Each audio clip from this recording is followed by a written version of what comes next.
दिल्ली की विवादास्पद शराब नीति को लेकर दिल्ली के राउज़-एवेन्यू कोर्ट में 2 घंटा से ज्यादा चली बहस।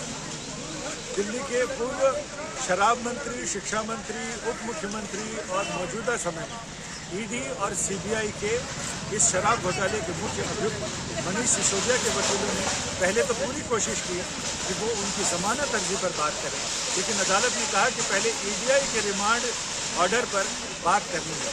ईडीआई की जो रिमांड की अर्जी है उस पर चर्चा करते हैं और उसके बाद ईडीआई ने लगातार एक के बाद एक कई सबूत, कई दलीलें दी, जिसमें यह कहा गया कि उन्हें क्यों मनीष सिसोदिया की कस्टडी की जरूरत है। उन्होंने कहा वो 10 दिन की कस्टडी के साथ उस मनी ट्रेल का पता लगाना चाहते हैं। ये 300 करोड़ से ज्यादा रुपयों का लेन देन किस तरह से हुआ, किससे हुआ, किसको पैसे दिए गए, किस तरह से दिए गए, किस स्वरूप में दिए गए, उन सारी चीज़ों का पता करना है। और ये पता करना है कि रुपए किसको दिए गए, कब दिए गए, कैसे दिए गए, किस स्वरूप में दिए गए, फिर उन रुपयों का क्या हुआ। इसके साथ ही उन्हें वो 14 मोबाइल सिम और फ़ोन उनका पता लगाना है जो इस पूरे कन्वर्सेशन में, पूरे इसमें इस्तेमाल हुए थे, जिसमें से सिर्फ 2 बरामद हुए हैं, 12 का अभी भी पता नहीं।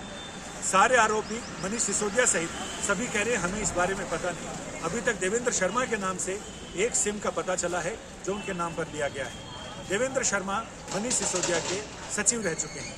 इसके अलावा बाकी अन्य सिम किसके किसके नाम पर दिए गए, उन सारी चीज़ों का पता करना है। इसके अलावा उन्हें ये पता करना है कि जितने आरोपी हैं उनके साथ मनीष सिसोदिया को कन्फ्रंट कराना है, क्योंकि उनके बयान में और मनीष सिसोदिया के बयान में कई जगह एक रूपता है और कई जगह उसमें विरोधाभास है।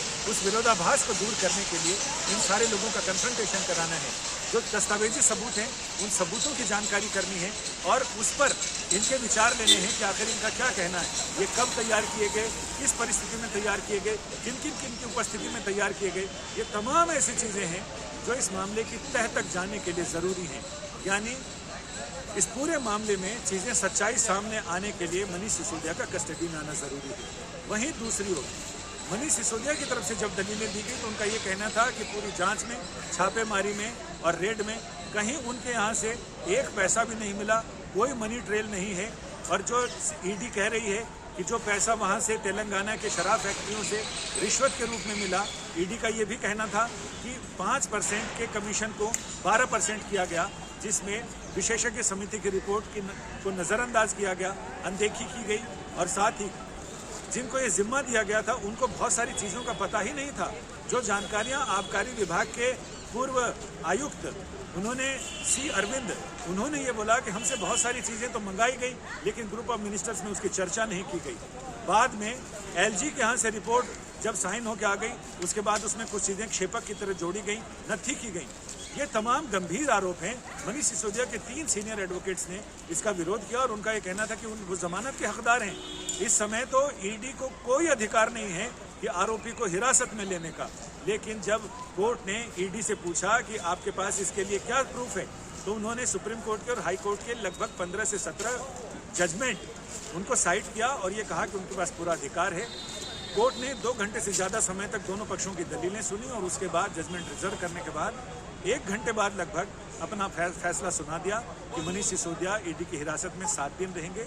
17 मार्च को उन्हें फिर से अदालत में पेश किया जाएगा और उस समय ईडी ये बताएगी कि आखिर जो टास्क उन्होंने बताया था कि हमें 10 दिनों में ये करना है, क्या वो होमवर्क पूरा करके लाए हैं या उसमें कुछ कसर रह गई है।